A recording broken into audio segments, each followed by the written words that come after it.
Battlers, I am back.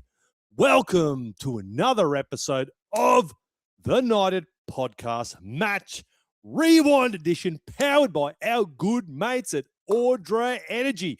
Now, Battlers, if your electricity bills lately have you putting you under more pressure than goal-line defensive set, well, I tell you what, it's time for you to take a look at solar. Now, Audra Energy are local, family-owned and operated, servicing Newcastle, Lake Macquarie, the Hunter, Port Stephens, and the Central Coast. They handle solar install, battery storage, and EV chargers, and everything is done by qualified solar accredited electricians. No contractors and no pushy sales team. Every system is custom designed for your home, and they'll come out and give you a free on-site quote. How bloody good. So make sure you head across to Audra Energy, that's AUDRA solar.com.au, or call 1300 104 914 and see why the locals keep giving them 5-star reviews. Audra Solar, powering homes across the Hunter the right way. Well, Battlers, it is the dawn of a new era. That's right. The dust has well and truly settled on season 2025. And haven't there been some huge arrivals to our club? Not only have we got a new coach in Justin Holbrook, we got the brand new coaching rank. We now have the man that has been destined to give us the decade of dominance, Dylan Brown. And who else has arrived back?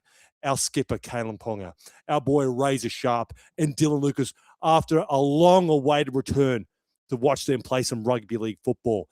But as cruel as the rugby league gods can be, they blessed us with a gift, Battlers, and that gift was playing some bloody beautiful rugby league football at Allegiant Stadium last week. And boy, oh boy, didn't we need it after the ride we went on last year. Now, Newcastle Knights obviously defeating, abolishing this North Queensland Cowboys, 28 points to 18. A team that was averaging only 14 points a season last year, double that in their first outing. So we have plenty to talk about, plenty to sink our teeth into. So let's take a look at the Justin Holbrook outlook for this round. Let's go, Battlers. All right. Now, Battlers, if you can, please do so. Make sure you like, follow, subscribe on all your social media platforms. It goes a long way to help Lou and I here at the United grow, get more Battlers into the fold. All right. Keep saying it. We're like social media herpes. We're everywhere. You can't get rid of us. You might as well follow us. So if you could do that for us, that would be greatly appreciated. Well, I think it's time for our brand new segment, Lou. Let's hit it.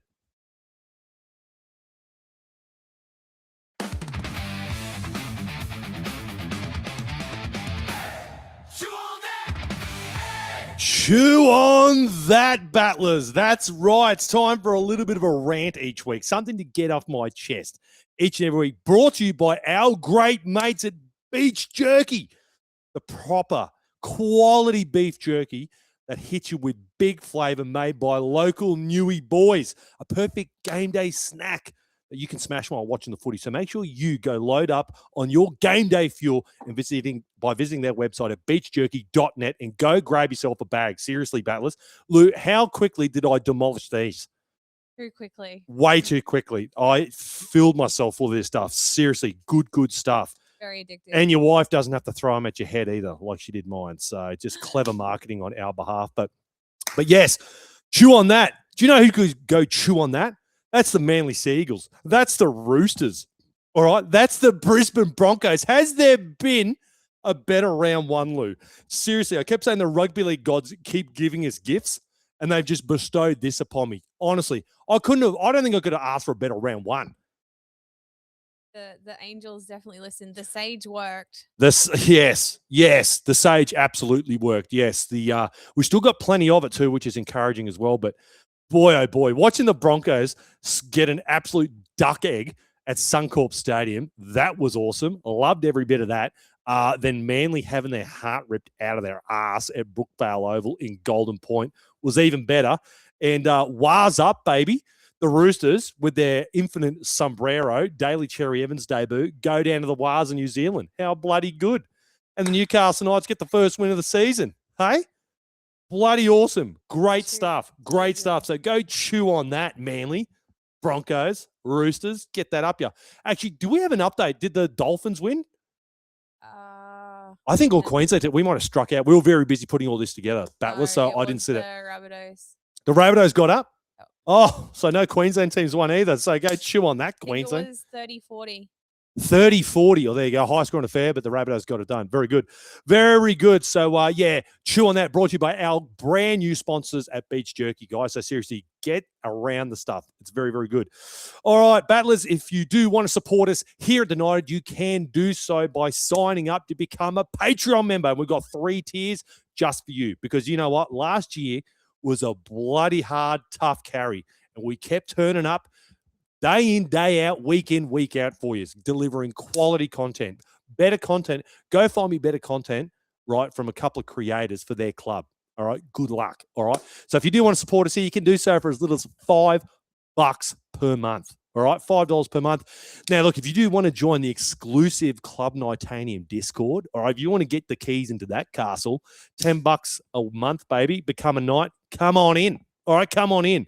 But those of you hardcore, you're hardcore, the competitive type. You got a bit of Joey Johns about you, right? And you want to win, all right? You're a winner. You think you're a bit of a goer, and you want to go against Brody Kay, the inaugural winner. Well, I'll tell you what, if you want to get your hands on the 2026 Lock It In Championship belt brought to you by our great mates at Grain Fed Brewery, and I'm telling you, Buzz, look at this, all right? This is like proper titanium leather kind of gear. There's no cheap stuff, all right? All the way from the United States. Got tariff out the ass for getting this into the country, all right? But anyways, if you want to go in the running, all right, you're going to join the Lock It In competition and get the keys into that. Well, you're going to become an immortal for $25 per month, and you're going to go in the running. And I'll tell you what, I think Brody fancies himself as a very good chance of going back-to-back. So if you reckon you can give it to Brody, I'll tell you what, don't worry. If you missed the first week, that's all right. Trust me, when I was tallying up last year's comp, it chopped and changed so often. All right. You can have a really great week and just blow the competition apart. All right. So don't stress. If you want to come and join the comp, you want to get your hands on the belt, sign up as a mortal for $25 per month. All right, Battlers, let's take a look at what's been happening around the Knights this week. It's the United News. Oh, what a jingle. That will get stuck in your head. We sing that around the bloody house all week, right? Yeah, absolutely. Great tune. All right, let's kick it off. Let's get a bit of the bad news out of the road. Unfortunately, our boy Fletcher Sharpe only played a 25 minutes at Allegiant Stadium. He was absolutely electric. Trust me, we're going to be talking plenty of Fletcher Sharpe later in the show. But unfortunately, our boy suffered a PCL injury. And I can tell you now, do you know the only down part of my trip, my only down part of the Neon Knights tour was when my heart sunk into my ass thinking, Jesus, have we just witnessed Fletcher Sharpe do an ACL in America? Luckily, that wasn't the case. We got off very, very lightly. So Fletch expected to be back between 2 and 3 weeks. Obviously, we had the bye this week, which is really, really fortuitous for us. So hopefully, probably if you're a betting man, that home game, the first home game in a couple of weeks, we should have our boy Fletcher Sharpe back. But yes, certainly a very good outcome from the scenes that we saw. We thought the absolute worst. It sort of screamed of an ACL. But yes, so keep your eyes peeled for that. Didn't we actually get some mail from a battler say they spotted him at like a soccer tournament or something and he was walking around fine, right? Yeah. What's that? Him and his family saw him, no strapping and didn't look swollen. Yeah, so look, we've got a bit of inside intel. He's walking around just fine. So let's hope he's back sooner rather than later for us Battlers. But a guy that's going to be sticking around for a while, Battlers, that's right, our boy Tommy Cant. Now, this is a news that broke a couple of weeks ago, but any chance I'm going to get to talk about our boy Tommy Cant, I'm going to take it. After such stellar performances in the trial matches, I tell you what, he's walked into the building, and there you go, Battler. 2028 contract extension, keeping him at the club. I had the absolute pleasure of meeting Tommy Cant's parents at Fremont Street. And yes, the Perth Bears wanted our boy Tommy so bad. Mal Meninga, seriously, they're going to about to put an AVO on him. Would not leave the Cants alone, but there, no chance. He wasn't going to go anywhere. So great to see Tommy. We all know great leadership abilities. I said to his parents' face, I looked at his father dead in the eyes. I'm like, mate, your boy is going to be a premiership winning captain for us. It just reeks of it. He's got just a bit of Billy Peden about him. All right. I keep likening him, akinning him to like a Billy Peden type. But yeah, such a good signing. So excited to see Tommy Can extend his tenure at the club till 2028. But here's another one, battlers. This one got everyone particularly excited. And this is going to be dominating the news circles for quite a while, I feel. Mitch Barnett. That's right. The enforcer that played 126 games for the Knights between 2016 and 2022 is set to depart the Warriors on compassionate grounds. Now, the story floated he wants to get home closer to his family. It keeps getting sent, I think, his family from Taree, which puts us right in the box seat. Obviously, being with the Knights for quite a few seasons, you'd like to think there's still a bit of a relationship there. Now, I know the Broncos, I think, are tabled a 3-year offer. I think Parramatta are another club that really, really want him. Obviously, with the Broncos, Payne Haas moving to the Rabbitohs next year, so they've got a big hole to fill and plenty of cash to spend. But last time I looked, Brisbane was nowhere near Taree. So I don't know how that's going to work, if that's the story being told about him wanting to get close to family. But yeah, I know every battler would welcome him with open arms. He was the very first player, believe it or not, that Nathan Brown signed during that horrible fucking dark ages period back in 2016. He was the first dude to come over. So mad respect for Mitchy Barnett. We'd love to see him come back. I know at the time when he signed with the Warriors, I thought he's a guy, and this is credit to the Warriors, because when he first went over there in 23, that's when they blew up, didn't they? They were the team, unfortunately, that knocked us out of finals contention. But you had Sean Johnson, close to winning a Dally M if it wasn't for our boy KP.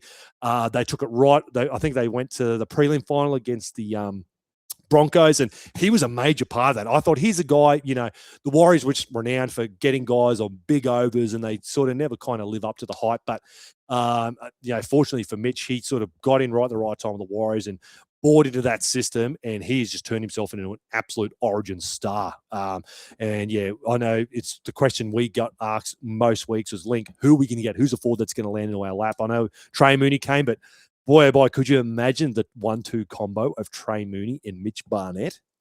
Sign me up for that, please. So keep your eyes peeled. Let's hope, keep your fingers and toes crossed, battlers, that the rugby league gods gift us Mitch Barnett and he can make his triumphant return back to the Newcastle Knights. Now, another player that negotiations have begun is our boy, the G-Train, Greg Marzhew. The Knights kicking off negotiations to re-sign Greg Marzhew. Obviously, he came at the start of the 2023 season, released from the Titans. Coincidentally, that's when Justin Holbrook was there. But yeah, this is great signs. Obviously, he has come a long, long way. He was another player that looked absolutely astounding. We'll be talking about Greg Marzhew later on in the game review. But yeah, unfortunately, it looks like he will probably have to take a bit of a haircut if he is going to stay at the Knights. But look, let's hope he does. We all know he was, he had these liabilities under the high ball last year. That was pretty bloody obvious. But we know, at his damaging best, especially in 2023, good luck finding anyone that's closer to Brian To'o than bloody Greg Marzhew, especially when the bloke's rocking the braids. How good? Seriously, they should just sign him alone. Did you see the scenes, Lou? Him cutting it up on the dance floor of bloody Fremont Street? Oh, unreal, right? Unreal. I couldn't even get there. Seriously, Fremont Street was so goddamn packed. I reckon we'll probably save a bit of Vegas chat, my Vegas experience, over in the burning question side of things. I'm sure you guys have plenty of questions regarding Las Vegas. But yeah, so let's hope a deal can get done because, yeah, Greg looked absolutely impeccable to kick off round one. All right, let's do it. Let's sink our teeth into the first game of the season. That's right, with the Newcastle Knights absolutely, and I maybe not destroying, but I felt in my heart of hearts, destroyed the North Queensland Cowboys 28 points to 18. Now, look, I swear on my life, battlers, I swear on every fiber of my being, not once.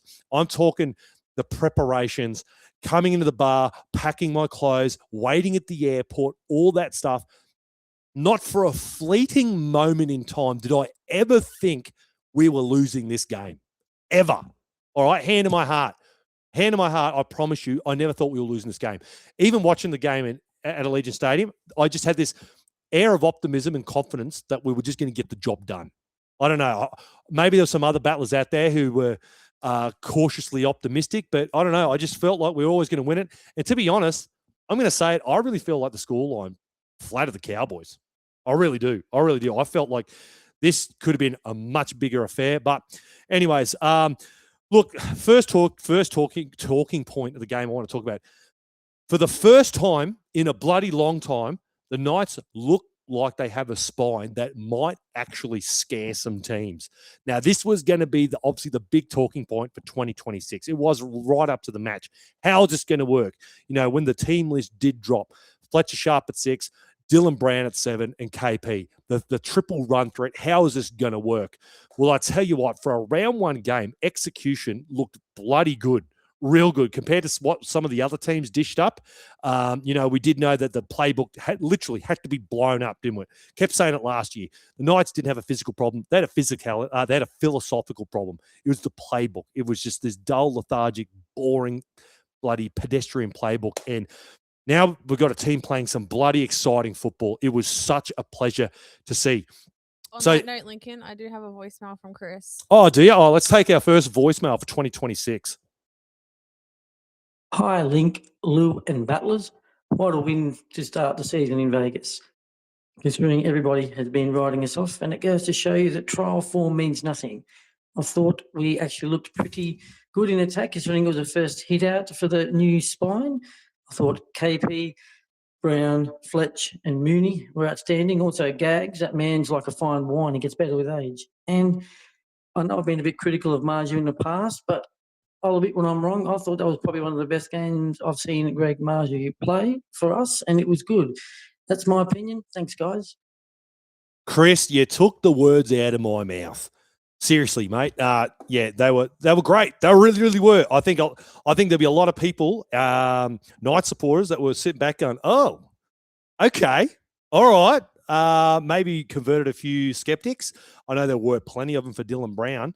But it looked good, didn't it? It looked good. And I know you can only play what's in front of you, and we're going to get there. But, yeah, what more can you ask? What more can you ask? Now, look, the Cowboys gifted us plenty of opportunities. I know at the start of that game, we were dominating the field position. I know they had some really poor errors. I think a short dropout, they muffed that one out in the full. Jake Clifford kicks it too hard out in the full. I think Jason Tomalolo, shitty offload, challenged it. It was crap. Anyways, how many times did we see in 2025 teams gift us opportunities and we just didn't capitalize on them? We had all this field position and we're in the red zone and we just didn't do nothing with it. Well, it's nice to finally fire some shots across the bow and we come away with some goddamn points. It was brilliant. And keep in mind, Battlers, too. Keep in mind, I feel like out of all the teams that played and the style of football that we played on a narrower field. You've got to remember, Allegiant Stadium, I think it's 5 meters thinner. So we would have had a bit more space to play with. And I feel like maybe there's a try to. I know Dominic Young probably scores first points of the game. Had the field a bit wider. So I think that heavily plays in our favour as well. But no, you took the words out of my mouth, mate. You know, Fletcher Sharpe, like seriously, could this be the first game where a bloke could win 3 Dally M points after only playing 25 minutes of a football game? Boy, oh boy, I'm going to circle back to Fletch because I want to do a whole deep dive into Fletcher Sharpe. But yeah, no, it was very pleasing to see, obviously, Kalyn Ponga. Here's another guy, Kalyn Ponga. I don't understand why. When he's been absent from the game through injury, I don't understand why so many people, what's the word, downgrade him or kind of forget him or just forget what an elite level footballer Kalyn Ponga actually is. He just came back and proved why. He's like the tippity top, absolute like elite talent. Seeing him in some of the shape he was running with Dylan Brown. Lou, seriously, how many times had to pause the bloody screen every time Dylan Brown threw the ball to Kalyn Ponga? It was fucking poetry. You replayed that instead. Oh, it was so good. I've been waiting 12 months for this, and yeah, it looks right. There's some of those things that just come together, Battlers, in life, and they look right and they feel right. And that's what Kalyn Ponga and Dylan Brown running shape does. Now, look, I know I was a bit worried, particularly when they said Dylan Brown was going to probably be parked more on the right edge. But look, my fears were quickly squashed because we did see them quite often shift either edge, which was really, really pleasing. I did have a quote here from Justin Holbrook, basically saying, quote, get around the field and be unpredictable. And I think that basically sums it up. The Cowboys just looked like, as I put out a tweet saying, good luck to the blokes in the defensive line when you got Dylan Brown, Kalyn Ponga, and Fletcher Sharpe running shape at you. And wasn't I bloody vindicated for that? Seriously, you just must be looking I don't know where you look when you got those blokes running at you. So, so exciting. And the fact that this is only round one, like, come on. So this is only going to get slicker. It's only going to get silkier. I know we got our boy Fletcher Sharpe out for a couple of weeks, but shit, there's a lot to get excited about here, Battlers. This feels like I'm so energized. I'm so fucking energized compared to what we were talking about last year to now. You've only had one coffee today. Oh, who needs coffee when you got Dylan Brown and Kalyn Ponga running shape on your team with Fletcher Sharpe in the mix? Like, come on.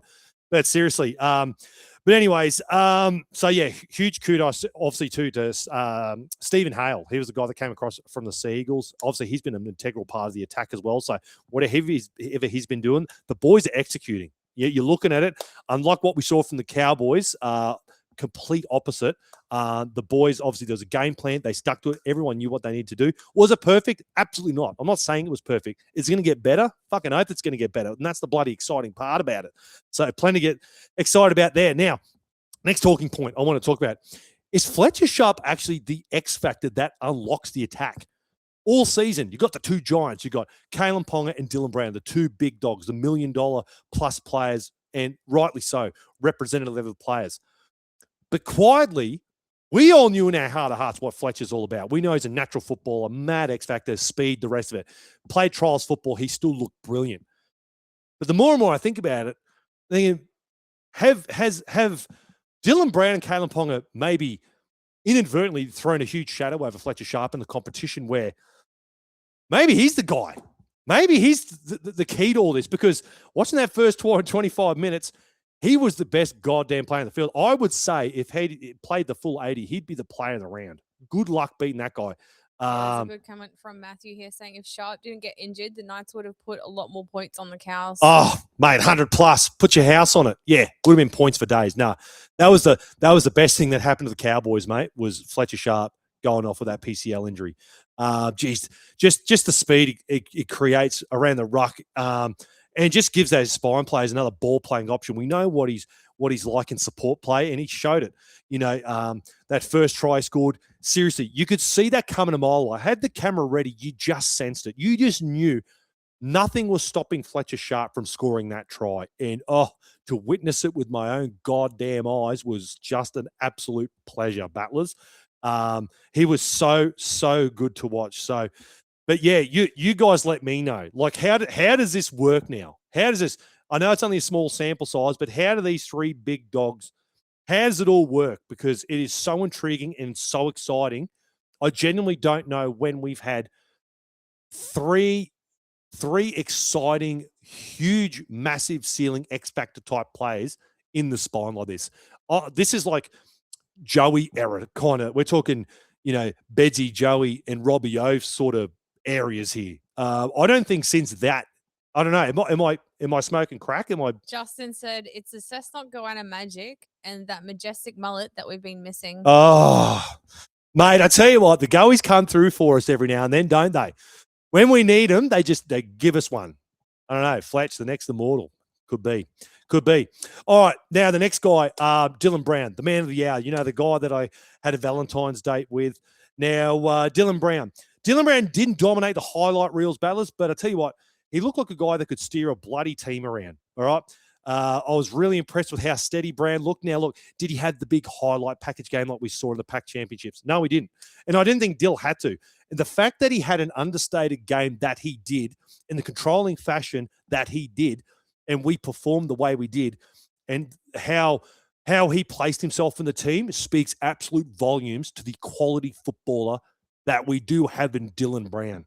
The fact that he was doing the things that we're doing, a lot of people, I don't think would have ever thought, and I think a lot of Parramatta supporters, they're out there, I've fucking seen them, would be saying, oh, no, he can't do it. He can't do this. He can't steer his team around. He can't play seven. Well, he's got two absolute fucking throbbers in Kalyn Ponga and Fletcher Sharpe running around. And I thought he did spectacularly. He was a great link man, didn't stifle anything. When he ran the ball, he had to run the ball. We know defensively, we know he's an absolute dog in defense. There's no quarrels about Dylan Brown's defense, all right? He's pumped full of titanium. He's a Parramatta player that's got a bit of titanium about him back then. So he just fits like a bloody glove in here. So, look, wasn't flashy, but look, as I said, strong defensive play, good linking play, calm decision-making. And I thought that was a massive tick in the box, huge tick in the box. So I know me personally, flip-flopping is going to be sand on. You guys know I was raging about why Razor can't play 7.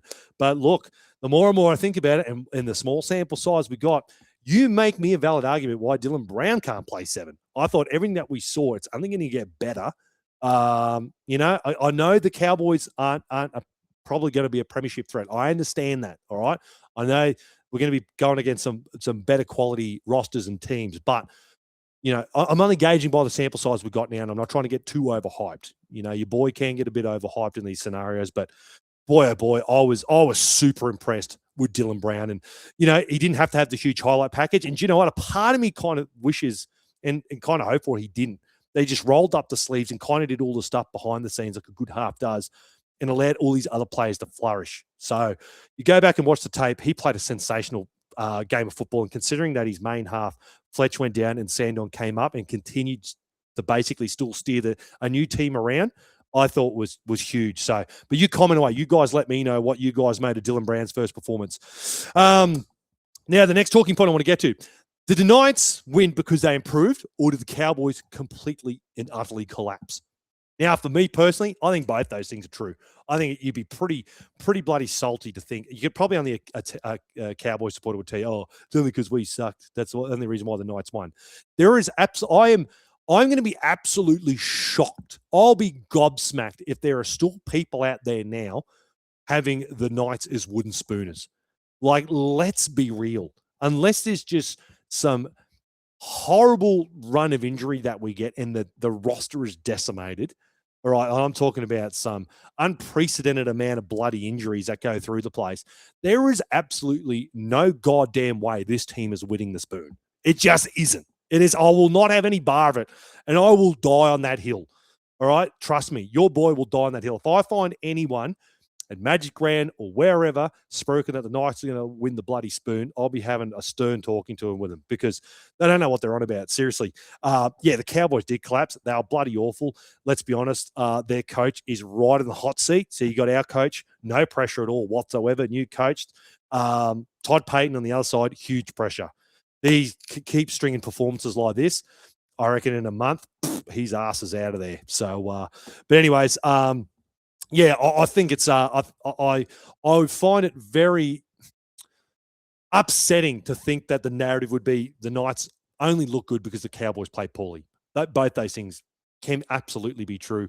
And yeah, the Cowboys were absolute arse, and I thought we were absolutely electric. So, Battlers, should we be right now riding the hype? Or should we now be cautiously optimistic? Because look, the Knights look promising. Attack looked far more free-flowing. The defense was pretty stark. We haven't really talked about the defense, but, you know, we do know historically under the Brian McDermott era, defensively, we have been pretty good. I know it fell off a cliff towards the end of last year, but look, there were huge periods there where the Cowboys put us under a lot of pressure, and we did pretty well. And a couple of sets there, they played through the middle. I think it was Jackson Purdue, quick play. I think a half line break, quick play the ball, steamrolled through. I think it was Murray Talangi, one of his tries. Look, you know, not saying that was perfect, but I felt like for large periods there, Knights look really, really good in attack. I know it's going to be put under a lot more pressure under some better quality rosters, but look, start the season, I thought defensively we need to give our flowers too. I thought we were really, really good in that regard. But yeah, I know people will be saying, Link, don't get too carried away. I know we want to see this against some more top quality rosters, but boy, oh boy, Rebecca put it really well. Cautiously optimistic. Yeah, and that, you know, that's fair enough. But you know, this whole thing about trials football. That's why I put the tweet out yesterday in the graphic. Trials means nothing. Nothing. Don't worry. I kept saying it. I remember screaming into the phone again, Battlers. Don't worry about it. Who cares? It's all good. Like, seriously, Look at the Eels. Eels are a prime example. I just like taking the piss out of Titans. That's why I use the Titans as an example. But yeah, Eels win the whole goddamn preseason challenge, whatever the hell the thing's called, and they get absolutely pumped.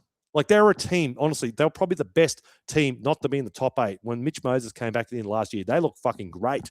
I thought they could have really upset some teams in the 8 if they managed to get in there. And then they come out and they put a performance on like that. So, yeah, look, and that's with a coach that's been, he's got a whole year on Justin Holbrook. I know they're going against the Melbourne Storm, but yeah, they were absolutely abysmal. So, look, I think it's really important we get excited. We deserve to be excited after a performance like that. All right, don't get too cynical or anything like that. I think just revel in victory. Revel in victory. That's all I'll say. But look, I know I've been talking about the spine quite a bit, but geez, there were some really, really nice players by a lot of players there. Greg Marzu, as Chris said before, he was fucking outstanding. I haven't even read any stats, Lou, so I'm a bit rusty and dusty here, battlers. Let's bring up some key statistics from our boys. If I can find it here, player stats. Where are you? All right, who are we talking about? Greg Marzu. Greggy Marzu, obviously bagging the try there. 20 runs for 198 run meters, the most of the night. Thank you very much, Greg. What have we got here? 74 post-contact meters, 7 tackle breaks, 1 line break, 4 tackles, only 1 missed, 2 errors. But that's all right, Greg. We forgive you for that because you're an absolute stud on the night. Now, look, another guy I had the pleasure of meeting. I messaged his mum. Shout out to Sue. I know she'll be listening. Sue, so Dominic Young's grandmother loves my passion. It feels like I swear a little too much, Lou. So maybe she's just not used to the Aussies getting yeah, she is a huge fan. So apologies. It's just the Australian way. All right. We're not as refined as you English folk. But anyways, Dominic Young. I thought Dominic Young was sensational. Now, look, I know there's a lot of criticism regarding him staying on his wing. Yeah, look, that might have been the case 1 or 2 times. He had to go jam in. I think, Dane may have made a bad read here or there kind of thing, but not the end of the world. I'm sure they'll clean that up. But I thought Dominic Young was sensational. He obviously bagged the try, got a try assist, 19 runs for 195. So the boys just a bee's dick off getting a 200 runs each, 68 post contact, 9 tackle breaks. 9 tackle breaks with Dominic Young. Holy shit. Got the line break assist, got the offload. Yeah. 3 errors, but we forgive you, Dom. That's all right. That's all right. Well, glazing our boy Kalyn Ponga. Let's keep reading the stats out here. Our boy KP got the 2 try assists, 18 runs, 157 run meters, 37 post contact, 8 tackle breaks. Like, come on. 1 line break, 2 offloads, 8 tackles, 0 misses. Yeah, sensational. Sensational stuff. Greg Marzu, huge criticism last year is why on earth aren't we giving early ball the bloody Bradman Best? Well, I tell you what, didn't we get a bit of that? And it was fucking awesome to see. Shout out to, we didn't put it in the night of news, but what was the update on our boy Brady again, Lou? He proposed to his partner Kayla. There you go. Shout out to the what do you call him? Newly engaged. Yeah, Justin wrote massive congrats to Brown and Best. Asked his missus to marry him, and she said yes. He posted some pics on Instagram. Oh, lovely stuff, hey? Well, I know the folks are up here in Ipswich. Could we see an Ipswich wedding? Hey? You reckon? Maybe not. No, I highly doubt that. I highly doubt that. But nah, mad love to those two. I tell you what, I think statistically, I don't know how you quantify it or if there's any records or such to back it up, but I feel like players that are expecting, new dads, I think they go to another level. I think we could be seeing maybe Kayla is we thought it might have been having the next leg tattooed. Maybe we're wrong. Maybe just need to get engaged. He's got the little one. Let's go. Maybe we just see a whole new Brady Best now. Family man Bradman Best is just going to tear shit up. Dad mode. Yeah. Dad mode Best. Dad mode Best. That's his nickname. Dad mode Best. That's the one. Yeah, he was absolutely sensational. Just so glad. Justin Holbrook. Oh, thank the Lords. Early ball to Bradman Best. Such good stuff. Let's go to the forwards. Another big dog. Trey Mooney. Seriously, how good was this bloke? Burst onto the scene. What an absolutely stellar debut. I love everything about Trey. Did you see the footage of him shadow boxing? I think it was in his bloody motel room or something. And did you see, Lou, someone put in the Club Nitanium Discord about a stink between him and Clint Gutherson? What was it? Someone put a comment about what that was. I didn't see that, sorry. So I swear Carly put it in there. If someone knows about it, drop a comment. But apparently there was a thing. Security had to get involved between Trey Mooney and bloody Clint Gutherson. So luckily for Clint, there was security around. Because, yeah, I would want to be Clint Gutherson pissing off the big dog T Money. Rewarded with a late try that sealed the deal for the Newcastle Knights. Yeah, again, how often we had to answer the question here. Link, who is going to be the forward? We need a forward. Who is it? And then Trey lands into our lap, and, you know, he was stuck behind the best forward pack in the league. Let's be honest. Kept saying it. Horsburgh, Tarpanay, Papali'i, the likes, just couldn't find a way in with the Raiders. So great apprenticeship. He was absolutely killing it in Cup. He is ready. He's knocked down the door. We've given him the start. I thought he was absolutely sensational. Let's read out Trey Mooney's stats on his debut. What do we got here? For 49 minutes, obviously bagged that last try of the game. 13 hit-ups for 132 of the best, 43 post-contact meters, 2 tackle breaks. He's obviously got the line break there, 3 offloads, 33 tackles, only 2 missed. And the one error, that was a critical error that came just after scoring points. Anyways, happy. It's bit of rust, baby. Bit of rust. All good. Don't sweat it. But shit, he looks fucking good in red and blue. Trey Mooney. Loving every bit of that. Much like I think I said it on the Knights Watch. When you have, you know, when you got an old dog and you get it a puppy and it kind of rejuvenates the old dog. I feel like that's what Trey Mooney is going to be for JSAF. I thought JSAF was fucking great. Great. The Danny Badiris medalist last season. None of us called it, but it is what it is. So congratulations again, JSAF, for that one. But I was really impressed with Jacob Saifidi. We need more of that from JSAF. We know we got it in him. We just don't see it enough. So look, if Trey can be the guy, the young pup that energizes the old dog, fucking let's go. How what would Jacob Saifidi be? I feel like calling him old's wrong, but he's been around a minute. Didn't he debut in 16 or something? What would that be? Shit, he'd be getting close to 30, wouldn't he? Jacob Saifidi, now I think about it. Anyways, getting off topic there. Now, another guy, I touched on a little earlier, Sandon Smith. Obviously, with the Fletcher Sharpe going off, he was absolutely electric. Look, did we look as good? No, we didn't when Fletcher Sharpe was on the field. But I tell you what, Sandon Smith, fucking kudos to him. He came in, plugged in. He did a great job. I thought he was absolutely fantastic. Sorry, just confirming that he was born 1st of May, 1996. 96. So what's that, 30? No. Yeah, 30. Fucking, oh my God. How is the fact the 90s is 30 years ago just still doesn't make sense to me. Anyways, wowee. Sandon Smith, yeah, came off the bench. I thought he was absolutely fantastic. Quintessential 14. The way I've seen it now, fuck it, I'm going to say it. I thought he was going to be our 7 after that trials game. I know he's going to be plugging in and probably be playing 6, come against the game against Manly next week. We'll get to that in the roster review show on Tuesday. But yeah, when Fletcher comes back, he's your 14, man. He was so fucking good. I was really, really impressed. Exactly what we needed at the time. Had some really great touches when he came on. Didn't seem to stifle things too much. It's just really hard to compare him to Fletcher Sharpe because Fletcher was playing like 11 out of 10. And that's not taking anything away from what Sandon done. I thought he was really, really good for us as well. Is there anyone else? Another guy I'll quickly touch on. Jermaine McEwen. I know he had a couple of errors in his game, but I tell you what, fucking hell. In defense, I don't know if there was a more physical player. He was just looking to fucking hurt players, and I loved it. Again, I think he's going to be a guy, game on, game on, game on. We're just going to see him get better and better. I think there's a reason why we had to let Kai go, our boy KPP, for this guy. And I think it's going to pay dividends. All right. I really, really do. Dylan Lucas, again, did he have the huge, massive highlight game that we're used to see Dylan play, that more and more pundits now are jumping on him playing for the Blues bandwagon? No, he didn't. But I tell you fucking what, I want to give him his flowers. You go back and re-watch that first try from Fletcher Sharpe. That starts from a fucking awesome run from Dylan Lucas. Hits them on the 30 meters out, drags 3 blokes 8 meters in post contact, quick play the ball, shift out to the right. KP kicks it. It's all off the back of what Dylan Lucas does. Go check the tape. So I want to give my flowers to Dylan Lucas there. Still, thought he was really, really stoic in defense.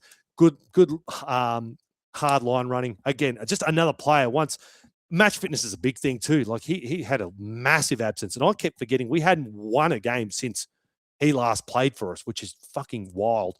But another guy, a key player that's, once that bit of rust has come off, look, yeah, it's so exciting on that left edge there. So a lot of the battlers are mentioning Phoenix Crosslands 40-20. Yeah, I've got that in my notes here. Because I was asking you, and you comment away 10 points to the first battlers. The first battler, sorry. Did we kick a 40-20 last year? Lou seems to think Tyson Gamble did. I can't recall for love or money. Did we actually kick a 40-20 at all last season? There you go. 10 points to the first battler. Who can 10 points to Gryffindor. Who can answer that question for me? Phoenix was great. I think he finger dislocation or something fucked up happened to his finger in the first 15, 20 minutes of the game. But yeah, really good game. Defensively, really, really strong. We know the combination that he's already built with Dylan Brown, had really great service. That 40-20 was absolutely huge. And, that's the halfback coming out at him, which is really, really good. Because we all know when Jaden Brayley was getting around for us, we absolutely revoked that kicking license. But Phoenix absolutely gets to keep his. He had a really, really good performance as well. So nice to see him rewarded after a really good pack championships as well. So he's dragged that form right into the Newcastle Knights. All right, let's do it, battlers. Let's name your Nightanian Forge Play of the Week, brought to you by the OG sponsor, LGB Marine. Do you know, battlers, these guys have been with me basically since day dot. Since I started podcasting, these blokes reached out. They even paid for me to come down. They didn't have to, for the 2023 finals game against the Raiders. If it weren't for them, I wouldn't have got a chance to get down there. So mad love to LGB Marine going around again. So shout out to these guys, the experts in building resilience on and off the water, just like the toughest structures they construct. This week's play has been battle tested, unshaken, and built to withstand anything. LGB Marine, strength, precision, resilience. Let's dive into this week's winner. And no doubt is our boy, Kalyn Ponga. Boy, oh boy. I'm going to glaze our boy Kalyn Ponga again. But seriously, it absolutely astounds me how many pundits and how many people that watch rugby league football just write this guy off and just massively downgrade him once he's been out of the picture for a bit. Like, it's just blown my mind. People are playing Supercoach now. I'm not a big Supercoach guy, but they'll sort of explain to me how far he's dropped down. And I was like, fucking, my mind blown. I told Dom went into a super draft, Supercoach draft. I was like, mate, if Kalyn Ponga is still on the table, fucking take him now. So you're very welcome, Dom. You owe me one, brother. Skipper the team. One thing that I really did like, and I saw some comments getting around on some other podcasts, was Kalyn Ponga's leadership. Now, there's one thing I think that we absolutely saw in round one was Kalyn Ponga's leadership. I fucking love when players just like give it to their own. When it was Bradman Best out to Greg Marzu, threw the ball, it was a horrible pass, didn't need to throw it. KP's just there giving it to him. All right, I fucking love that. I love that. That's what Joey used to do. That's what Mitchy Moses, that's why I love Mitchy Moses. He does that shit. I love it. Just shows you that competitive nature in the edge. At the scenes at full time, you know how much that game meant to him to win. Because I know there's been a lot of criticism for a long time. He's a bit too cool for school, and he doesn't live or breathe football outside of playing football and all that stuff. But there is absolutely no denying Kalyn Ponga is one of the most competitive players in the league, and that's why he's our captain. Elite talent and super competitive, and he's going to drag everyone up with him, just like Joey used to do. So, he was absolutely incredible. You guys, look, I know there's a bit of love around Dylan Brown at the moment. I know he's a new guy, and I didn't even realize that. I forgot. People saying, oh, you're cheating on Kalyn, because I had last year's Valentine's Day date was with Kalyn Ponga, and this year it was Dylan Brown. I'd sort of forgotten about that. But, yeah, look, he was absolutely sensational. I will hear no bad talk of our boy Kalyn Ponga. He's our Dally M winning skipper. He's a huge integral part of this team. And I can't wait to see now that he has. Let me ask you this, battlers. Honestly, if you're Kalyn Ponga and someone would ask you, what's the best spine since 2018, since he came to the club, right? Of all those seasons, what's the best spine, the best players you've had to play with? I guarantee you he'll say this year. This year. What I'm trying to think. So the closest, so when he came to the club, what did he have? He had Mitch Pearce, who do we? Oh, Connor Watson at 6, Slade Griffin at 9. And then I'm trying to think of the years after that. Like, they just can't. They honestly just can't be. If you can name me a better one since 2018 to now, but I can't find one. And honestly, that comes even remotely close to having the guy that should have won the Golden Boot and a fucking absolute future immortal god in Fletcher Sharpe, the Cessnock Goanna. I'm struggling. And Kiwi International, bloody Phoenix Crossland. I'm struggling to think of a better spine that Kalyn Ponga has had at his disposal. I think this is the year. And he's reaching that prime age as well. So we all know what he did in 2023. Now he's got high caliber players around him as well. So, anyways, all right, let's take a look at my Paycat players of the week, brought to you by Paycat. Payroll made easy by a crew from Newey who know their stuff, whether you're paying the boys on a construction site or sorting out that tricky Shads Award for your NDIS biz. Paycat makes it dead easy, baby. They back hundreds of businesses and even help an NRL club keep their payroll running smooth. You can do payroll yourself or have the Paycat team do it for you. Either way, you'll have more time to crack a cold one and watch the Newcastle Knights fucking pump the next football team they play. Let's take a look at some blokes who earned their pay. And yes, I'm absolutely with you. 3 points I'm giving to Kalyn Ponga. Need I say any more? I love glazing Kalyn. Maybe I need to do a whole episode of just glazing him. But anyways, he gets my 3 points. 2 points, Fletcher Sharpe. And I can guarantee you, had that man played 80 minutes, I'd probably give him all 6 points. He was so fucking good. Fletcher Sharpe, just such a pity that we didn't get to witness a full 80 minutes. But the fact that so many people, I reckon he would have got Dally-M points, but so many people still had votes for him over Kalyn. And didn't even barely played a quarter of the football game is absolutely wild. So, he's in for a massive year.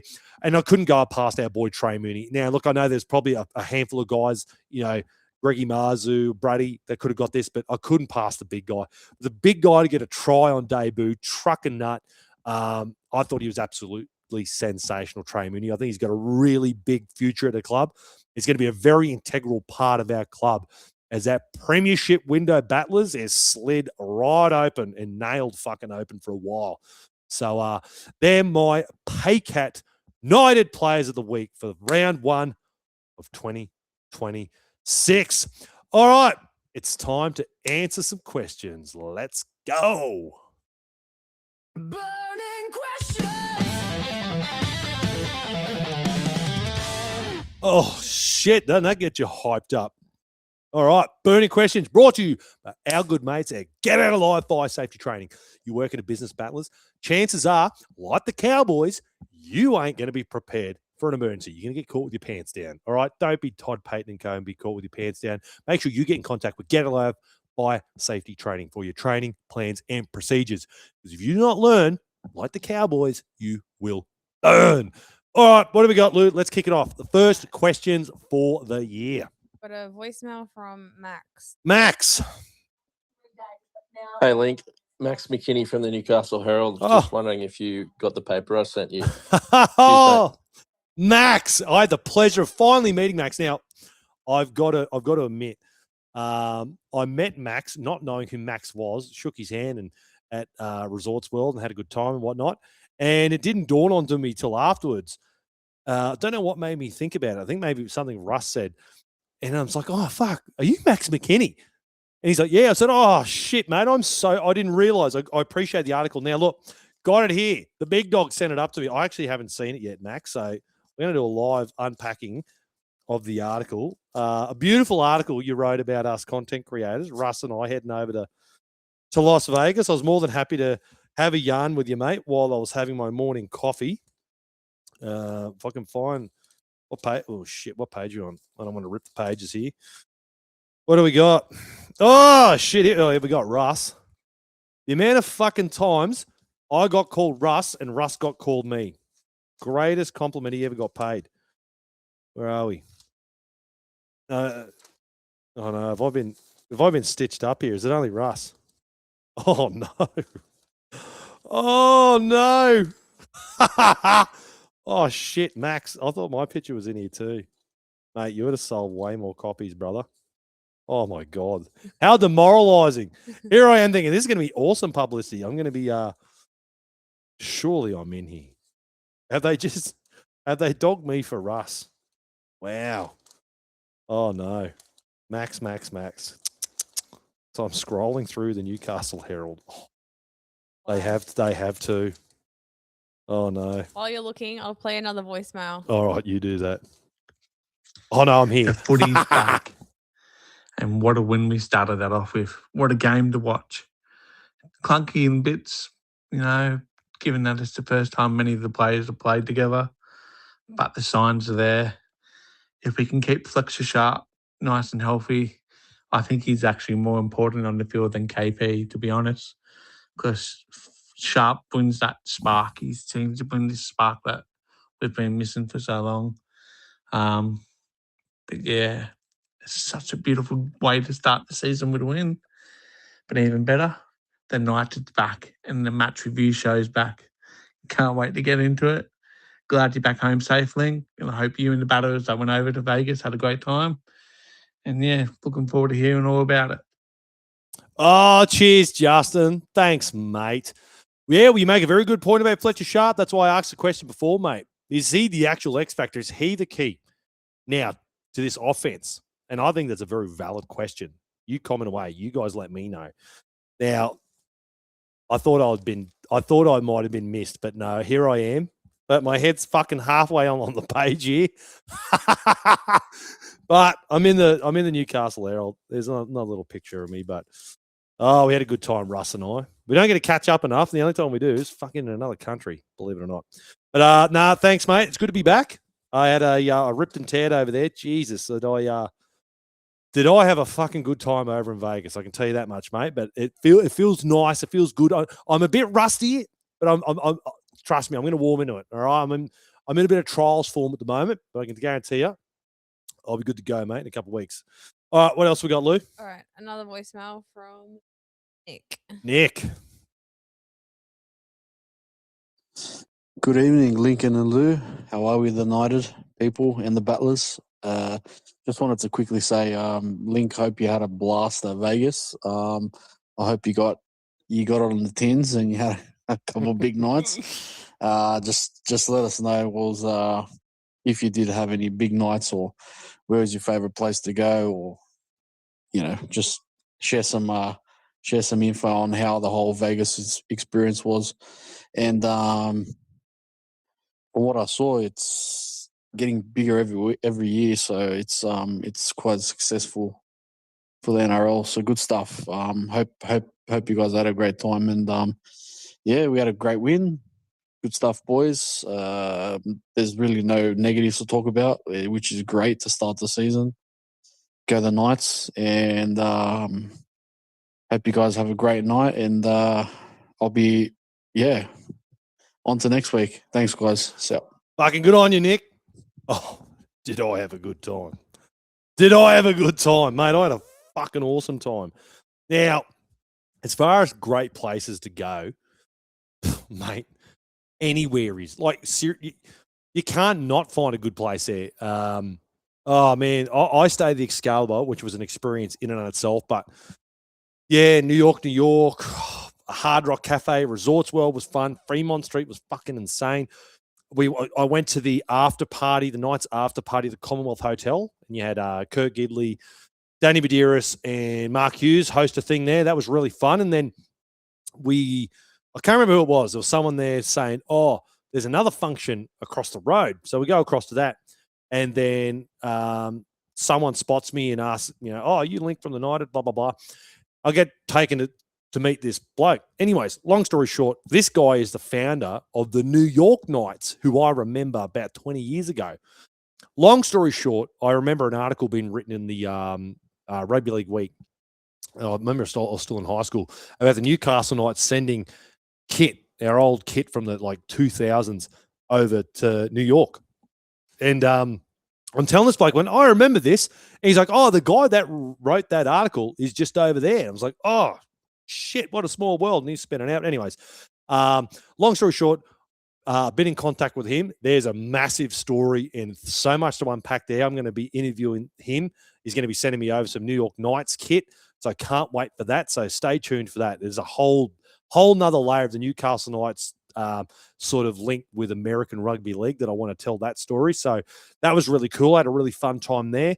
But bro, seriously, just everywhere. It's just like, if you could imagine a resort, a casino, a theme park, a shopping center, restaurants, fucking crazy people all crammed into one town.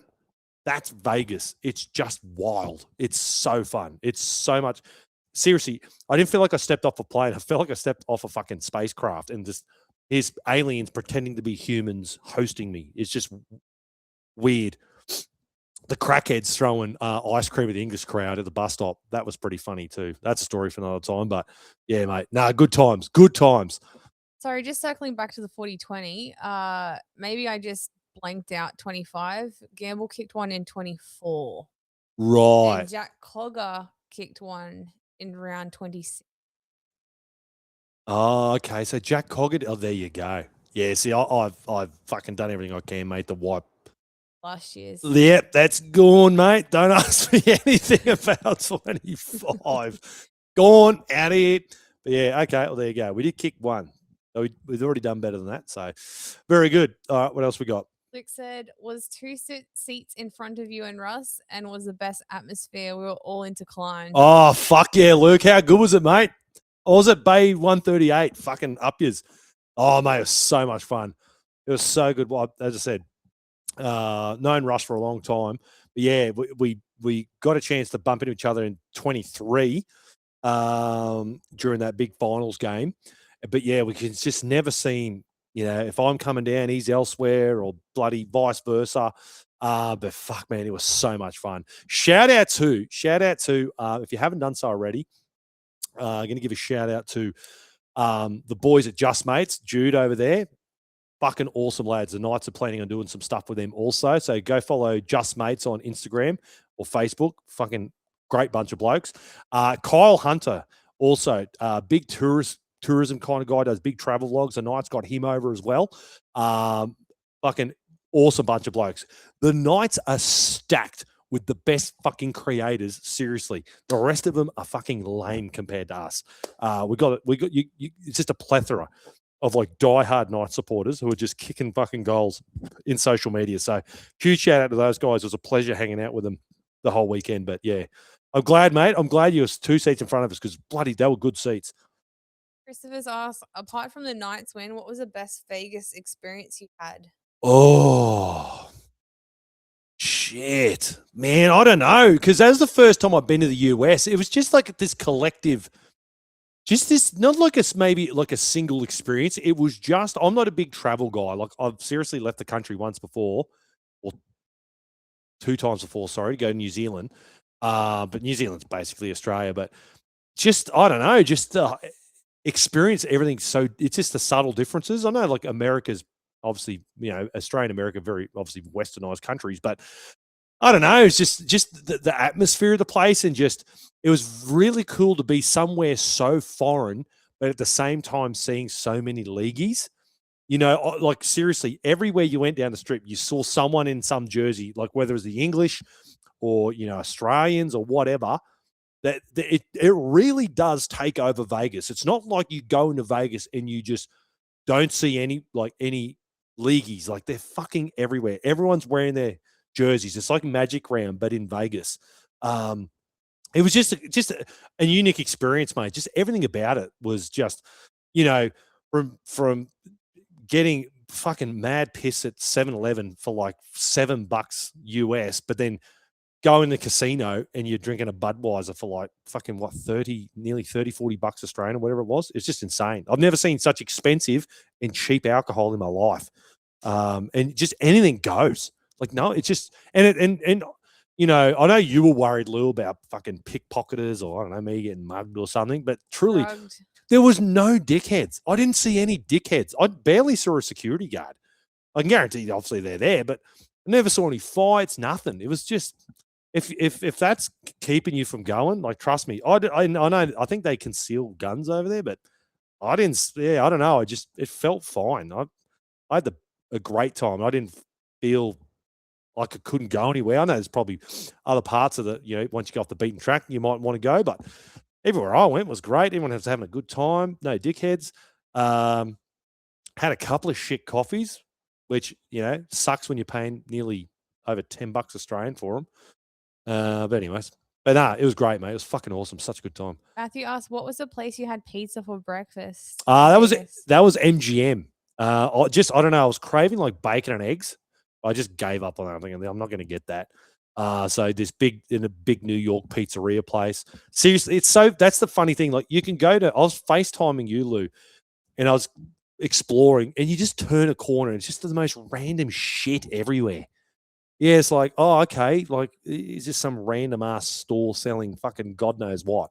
It's just weird. It's like it's like The Sims, if you could just make the most random fucking place with just fun shit everywhere. That's just Vegas. It's just weird. And it just never stops. Doesn't matter what time of day you get up. Everything's the same. It doesn't matter. It's seriously, time does not matter in that place. If you got up and went for a walk at 1 a.m., it's basically the same as you fucking get there at 1 in the afternoon or whatever. It's just, I had the stupid question because I was told to get these buses, and I met this really cool bus driver, and I was having a good talk to him about rugby league.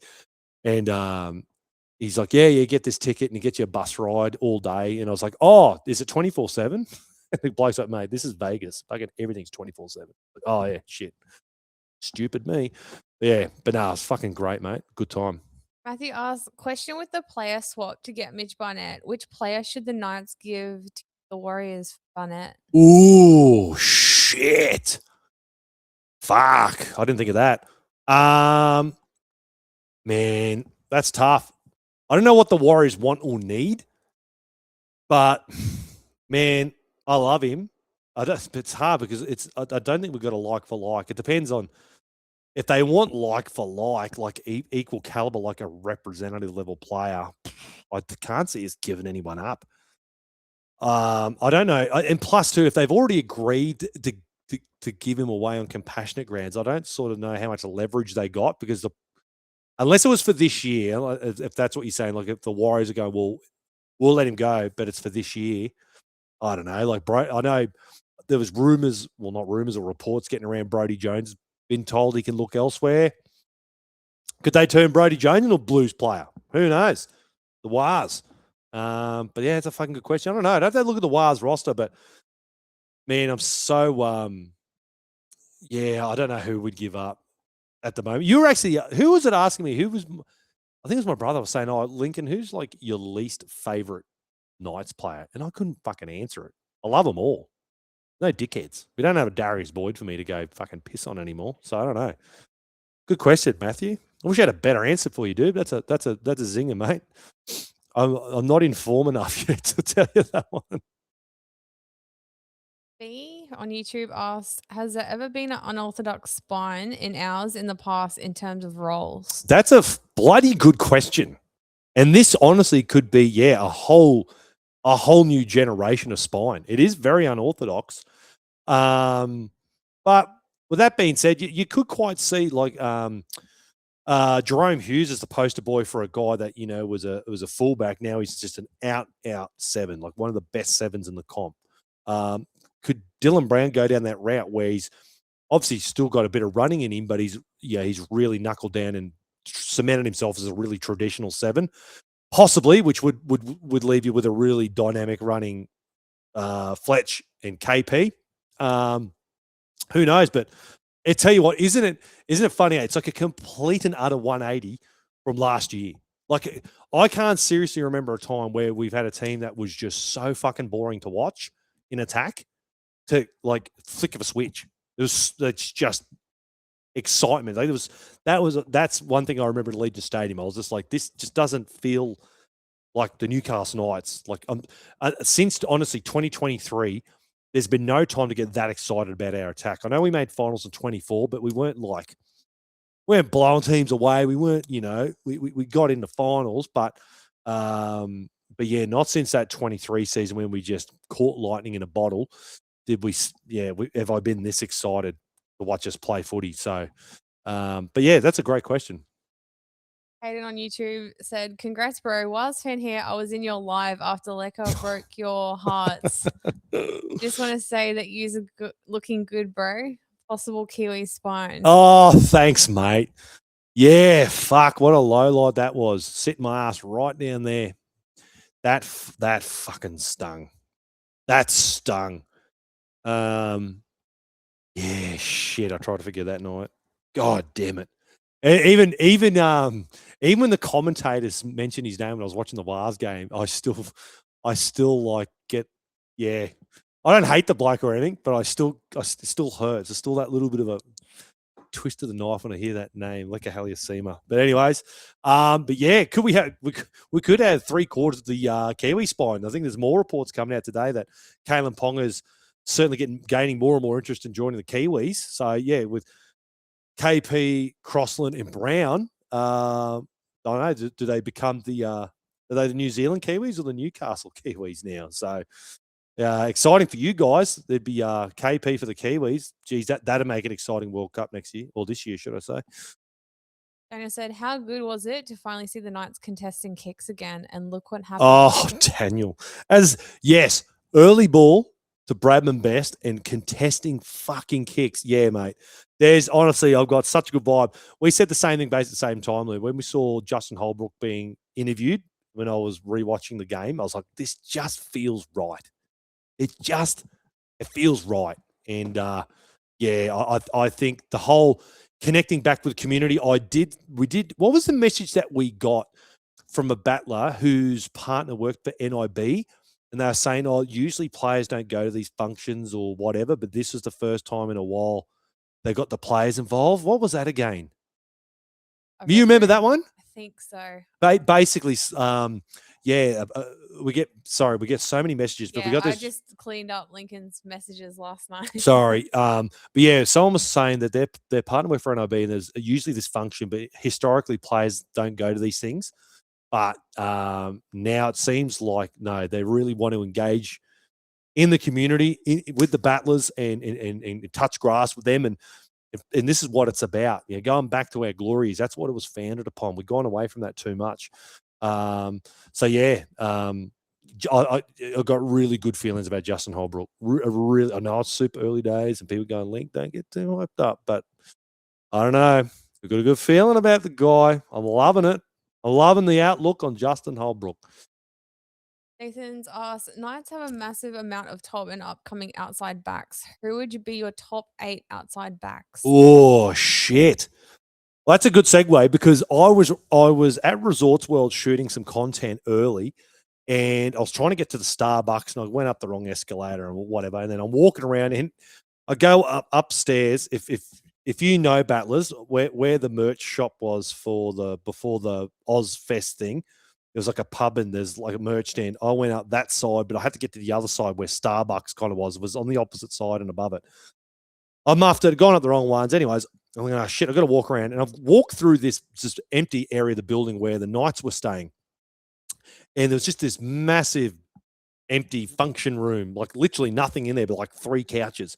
And I'm walking around. And this bloke stands up, looks at me, and I was like, "Oh, I know you." Anyway, he says, "Oh, Ling." It was Marcus Diacre, the Canadian player that we got from the Combine the year prior. So I had a really, really good chat with him. Really lovely bloke. Seriously, really good guy. I had a really good yarn with him. He was basically, God love him. He's had his little laptop there, and he was still doing university work. He was doing homework battlers over in Las Vegas. How cool is that?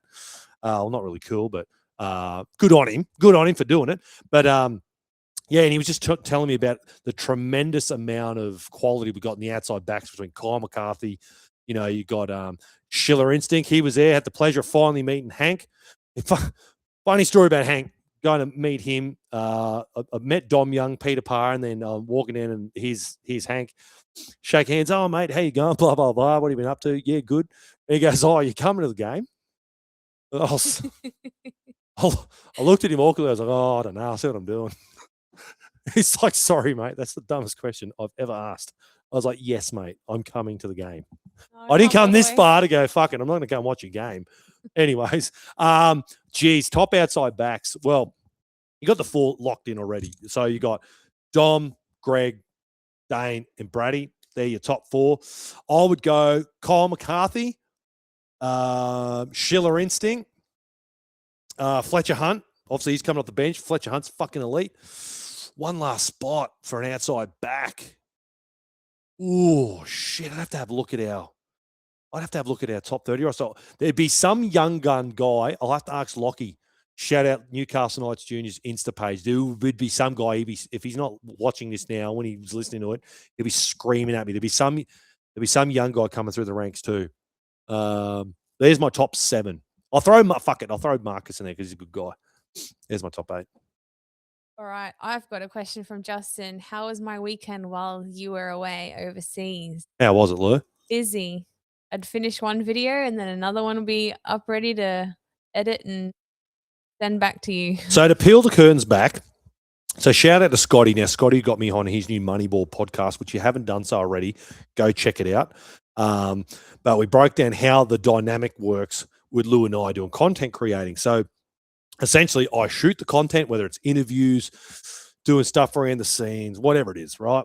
Do all that, and then I upload it into a cloud, and it sits there. That's one thing that was a pain in the ass, is reception in casinos is shit. That's what killed it. Yeah, for me. That was hard. So that's the one bad part, was I'd have to stand somewhere on the strip and try and find 5-star reception and upload shitloads of footage. So I'd be just standing there like a dickhead somewhere. I'd just try and find somewhere good, and I'd just sit there uploading everything. But that's how the dynamic worked. I'd just literally upload everything, go to bed, and then wake up and Lou's edited something up. And that's how we tried the best with the itinerary. We tried to come up with a plan, but it's hard to plan. Like, some things we did on the fly, some things would just pop up, or we were planning on doing live. I was trying to, but the reception was so bad. So bad. Apologies for that, Bellas. Yeah, we wanted to do a roster review show, but I think it's by design. The casinos just kill reception. You go into any of them, I swear, you'd be lucky to get 2 bars of reception. That's what I found. Get off the phone, stay on the pokies. Basically, I got like the best eSIM you could buy. So I paid up big to get a good one. Anyways, but yeah, it is what it is. But that was the dynamic. But yeah, I know you're a blubbering mess, weren't you, Lou? Yeah. You weren't coping, were you? No, I was not coping with you away. Yeah, sure. Last question. And we also missed doing Lock It In, so we'll have to do that afterwards. Lock It In's is Tuesdays. Okay. Someone's rusty. I am rusty. Anyway, Ian's asked, did you have any voice left after last Saturday night? Great seeing you in Vegas. Thanks for picks too. Oh, bro. No, after that night, I know when I was doing the interviews, I felt like I was screaming in the mics, but the fucking music was that loud, and I didn't want to, have all these people, Kurt Gidley or the American battlers or some of the other battlers I was hanging with, to get on there and I'd interview them and they couldn't hear a goddamn thing because the music was absolutely blaring. My voice literally just came probably good today. I don't know if I got a virus or it was virus plus jet lag. It kicked my ass. Like I was no good. Even if I wanted to do a show earlier in the week, you wouldn't want to listen to me. I sounded bloody horrible. But yeah, so it did come back, but I think my voice was worse. You said Saturday. My day's all over the place. Sorry. Saturday. Yeah, it was the Knights game. So I think it was the Hard Rock game. Hard Rock and the Knights game cooked my voice big time. So did we have one from the Goannas? Yes, we did. I'm going to play that right now. All right, last one. Link, mate, hope you love that Goey jersey. Mate, I hope you ever wash it. No, it's not Fremont Street. It smells like a fucking good time. You get all your followers to have a look at the Goey's page.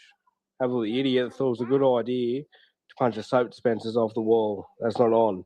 Local club trying to do good things. Up the Goeys, up the Knights. What a week. What a win. Oh, bit to unbox here. So huge shout out. Now I've got it here to the mad bastard, the Cessnock Goannas.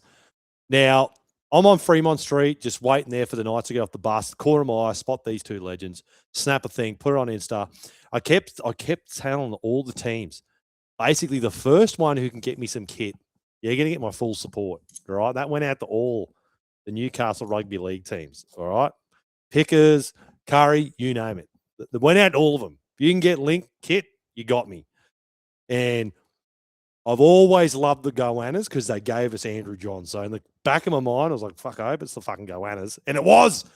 So there on Fremont Street, gives this one literally the shirt, the jersey off his back. It's a fucking playing one, for God's sake. Yeah, it absolutely stunk, but the good kind of smell. It was great. Yeah, so good. And then who was the lovely gentleman that I met, Lou, that message? And he's going to even send me some more kit as well. Oh, I forget his name. I believe it's Chris. Is it Chris? Chris, yeah. So shout out to Chris. Greatly appreciated. Chris Sharpe. Chris Sharpe. So he's got to be related to Fletcher. Surely. It's spelt the same way too. I've been meaning to ask that. But yeah, shout out to the Goannas. Now I did see that footage too of that dog punching off the fucking did you see that, Lou? What? Oh, there was a bloke. I saw some footage of some bloke in the toilets punching off the bloody soap dispensers. So yeah, fuck that. That's not on. Sort that shit out. So up the Goannas. Hope you find that bloke and you get your money for your new soap dispensers. That shit's not on. Can't be doing that to our local rugby league team, especially when they're giving us Andrew fucking Johns and Fletcher Sharpe. Let's be real, all right? Won't be having any bar of that. Thank you very much. All right, Battlers, that was good stuff. That was bloody good stuff. Now, look, if you haven't done so already, please go like, follow, subscribe. And if you haven't done so, here's a good kick up the ass. Give us a 5-star review. If you've been listening and loving our content, do it. Big old 5-star review does go a long, long way to help us out. And as I said before, if you do want to support us here at the Night, you can do so by finding our Patreon page. The link will be in the description below. Does go a long way, Battlers. We were trying to do more and more for you guys, more content, and your support would be greatly appreciated. And again, if you want to join that exclusive Lock It In and you want to get it in, you want to get your hands on the belt, you got to be an immortal. $25 a month will get you keys into the competition if you think you can predict what the Knights are going to do against the opposition. All right, Battlers, that will about do us for this week. Make sure you're tuning in for the roster review show next week as we look to take on the old rivals. That's right, the rivalry what do we say? The rivalry reignited with the Sea Eagles after their narrow Golden Point loss to the Raiders. So, Battlers, we are getting the Adam O'Brien out of here. We'll see you next week for the roster review.